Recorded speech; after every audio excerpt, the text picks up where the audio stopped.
What's up, everyone? This is Bill. You guys know what time it is. I got a little video for you guys today. My friends over at Umotech sent these out to me. So these are for the Z400. I've used these guys on multiple bikes. You know, I mean, of course, you can buy way more expensive levers. These guys offer a much cheaper, and it is billet aluminum setup. There's nothing wrong with them. They work really good. I've had them on multiple bikes. I've never had them fail. I've always had them work correctly as they're designed. Okay, so it's Umotech. I'll put a screenshot up here. I got a little video clip showing how they are on Amazon. These are $39.99. They offer multiple color variants, and they do also offer these for the Ninja 400 as well. They have them for multiple bikes, but this post listing is for the Z400 and Ninja 400. So you can see their design. So if you are in a wreck or drop the bike, they can fold up. So hopefully you don't break off. You can unscrew this. They are adjustable, so they can come out or in. Or you can take that screw all the way out and just use it as a shorty with the 2-finger right here. I'll show you this. Okay, so this little bolt here is a 2.5 millimeter Allen. And if you loosen it, you can see there, you can make these longer. So if you've got big padded gloves on, something like that, you can make it much easier to grab hold of. You can make it longer, you can make it shorter. At its shortest point, it is about the same as stock, maybe a little shorter than stock with those balls on the end at the stock ones. And like I said, you can take that bolt all the way out and just have this piece here as a kind of a 2-finger shorty if you wanted to. And then this just tightens back down. Okay, and these are, like I said, they're all billet aluminum, very nice setup, stainless steel hardware. They are adjustable here, so what this will do is bring this lever in closer to your hand grip or out further away from your hand grip. And like I said, they fold up right here. So if you drop the bike, they're going to fold. Okay, so this is the clutch and brake, both left and right. Okay, so I'm going to be putting them on the bike and show you the install process. Pretty simple, pretty straightforward. You're going to need a 10mm socket, 10mm open end wrench, and then a pair of pliers. This is going to be to loosen the clutch cable on the other side, and maybe mark where your clutch cable is. So you may need like a paint pen, something like that, or a piece of masking tape, so you can adjust that back to the way it should be. So we'll go take it apart. We'll do the brake side first. Just one bolt that comes out, goes in there, put it back. Pretty straightforward. So go check out the bike here. Okay, so the first thing we're going to do is come over here to this. You're going to have a nut on the bottom that can spin. So I want to hang on to that guy and not drop it.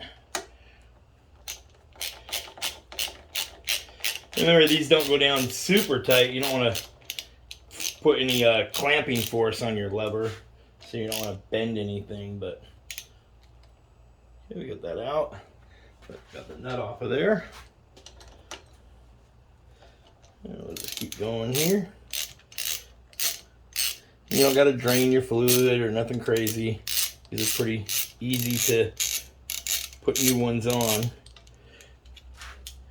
You remember, on a bike, this is considered like a disposable part. It's designed to break before everything else breaks. So in a crash, something like that, this would be a pretty common piece to have to replace. Okay, so we'll set this one aside and we'll grab our new one.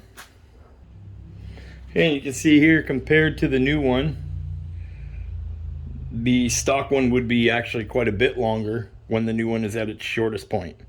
So you can see there's where the pivoting point would be. You see how much longer it actually is. And like I said, these can go out longer as well if you like it being longer. Okay, so we'll get this new guy on here. Okay, so again, same thing here. Okay, so now we'll get the new one up here. We did just use a little bit of grease on there. And then just a little bit of grease in between this connecting point here where it makes contact, because this is supposed to be able to slide around this point here where it squeezes that brake little caliper piece in there. Okay, so we're just going to get this to set in there. And our little bolt does have some grease. You can see where it was greased. It also does have just a little bit of blue Loctite on it. So I'm gonna get this guy sitting in there. Get this thing to line up on those threads, because it is also threaded into this, so if the nut does come off, you're not going to lose the whole assembly. Okay, so you want to make sure you don't cross thread it. Okay.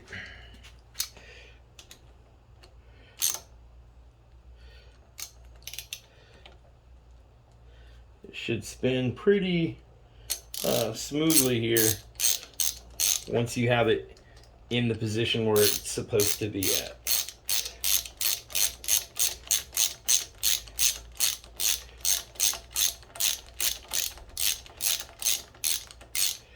Okay, we're going to tighten that down. Don't over tighten it.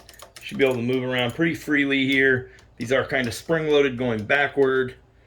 Okay, and we got to put that nut down on the other side, but you can see that lever makes it go away from the grip or come back in towards it.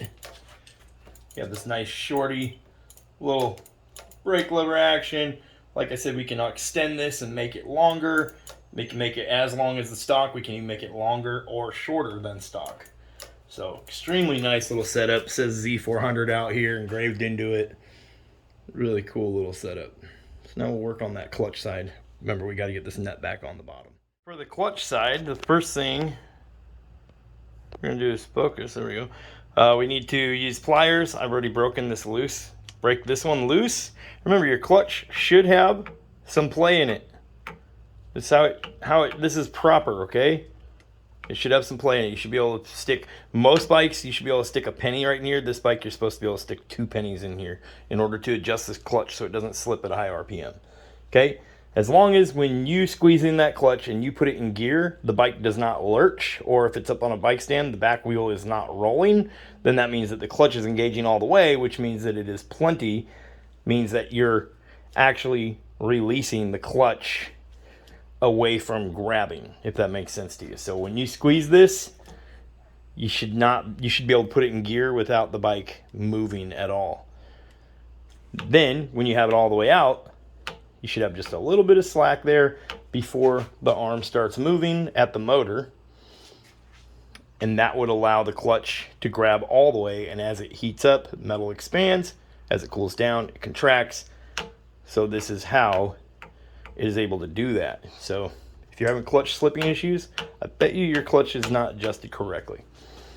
Okay, so anyway, we're gonna loosen this, and then if you wiggle this while turning, you can use pliers, but if you wiggle this while turning this other one, you can spin this smaller one all the way in, and that is gonna allow us to get this piece off, because we're just changing out this. We're gonna need to remove this bolt, and then we're gonna need to unloosen that cable, and then put the new one on, and then tighten this back down the way it was. So you extend this out, and then tighten this back up against here, and that locks it in place. Use pliers, clamp it down tight. Okay, so we'll get that done real quick. Okay, so like I was saying, I'm gonna just turn this guy, and if you loosen this a little bit here, you can get this thing to turn. And like I said, if you gotta use pliers, use the pliers. That's what they're there for. But you can see, you just gotta kind of hold this tube so it lines up straight. And that will allow a little bit of slack in there so we can get that off when we take this bolt out. Again, 10 millimeter right here. And you do have a little spring-loaded switch, and that's what's forcing this way. It's because not only do you have slack in the cable, but there's a little spring-loaded switch under there. Okay. So now we are going to drop this forward and get it out of our way. Get this bolt out. Make sure the nut, I don't think the nut on the bottom can spin. It's going to be a little tight. Like I said, these usually use a little drop of Loctite in there from the factory.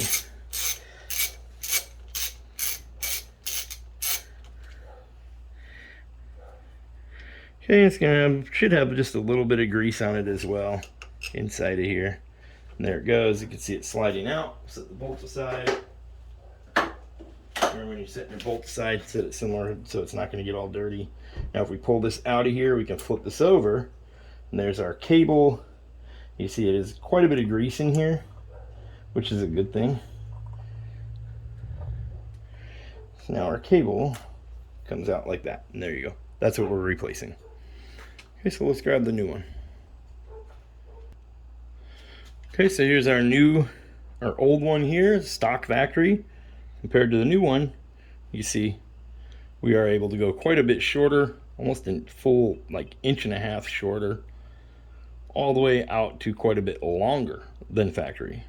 So plenty of adjustment. It's going to go on there just like this, and we're going to grease up here, we're going to grease here, we're going to grease in where our cable connects, and then we're also going to grease inside of this hole here, and then we're going to use just a little drop of blue Loctite on the end of the threads that screw down into this nut. It's a cap. That nut is just sitting there, okay?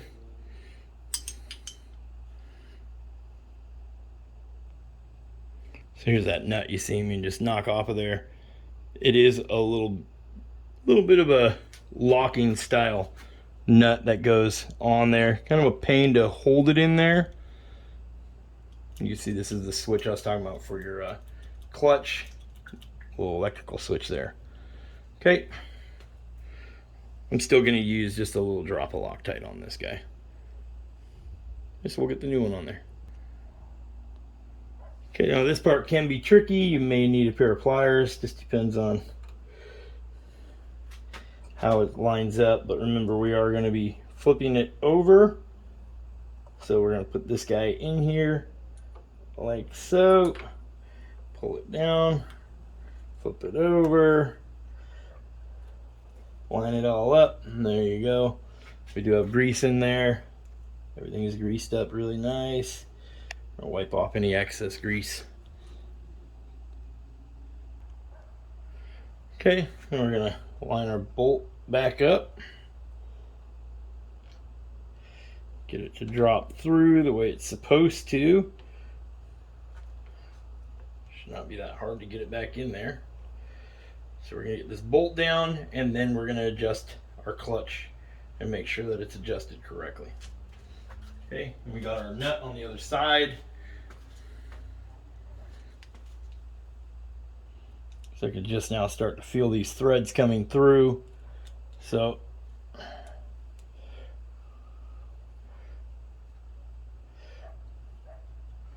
going to start putting this nut back on there the way it's supposed to go. Now we're going to have to tighten it and hold that nut on the bottom. I'm going to wrap it up for this video. As you can see, we got our clutch and our Z400 billet aluminum brake lever on there. Fully adjustable, flips up if you wreck or if you lay the bike over. Adjustable here in length. Adjustable here as to how far away it is from your hand. Really clever little design, works really good. Very heavy duty. Okay. So that is our install video.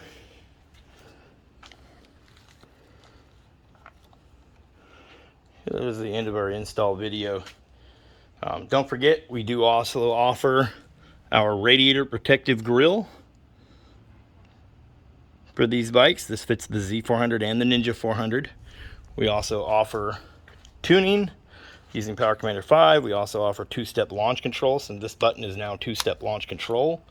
We do also offer our rear peg delete. You can put this on either side depending on how you have that exhaust mounted. On the other side you need to have an exhaust mount, but for this left side we can customize this. We do also have some templates that are pre-built that you can pick from. Okay, and then we also make our license plate bracket. This is our license plate mount. We do also have just the plate with no plate mount, so just this plate here. So you got a flat back to it. You can get it in black and it looks really clean, or you can match some colors, as you can see we did with the fuel hoses, all of our breather hoses. Okay, so really clean setup for this bike. It's got a lot of parts on it, a lot of money into it, a lot of our own parts. Anyway, all links are in the description below to get a hold of me through social media to place your order with us. Links to purchase these in the description below the video. If you guys have questions about tuning, whatnot, feel free to reach out to me. This is our shop bike, 21 Z400. Same would be for the 19 to 21 Z400 or the 18 to 20 or 18 to 22 Ninja 400 or 19 to 22 Z400. Okay, so make sure you're subscribed to the channel because we do have a pair of the gunmetal gray and black that say Z400. That's these same ones. These are brand new. We are giving these away to a lucky subscriber. We'll ship these anywhere in the US. Make sure you subscribe to the channel. Leave a comment down below. Let me know that you're subscribed. We will be reaching out to a lucky subscriber and getting these shipped out to you. Okay, we're giving these away for free because we have this extra set we won't be using. Okay, and these will fit, like I said, 19 to 22 Z400, 18 to 22 Ninja 400. These ones do say Z400 on them. These are our only ones that we're giving away, this exact pair right here. They're in the gunmetal gray with the jet black. Anyways, thanks for watching, you guys. You guys make sure you're subscribed to the channel. Appreciate you. Hope you have a great day. I'll catch you guys in the next one. Peace.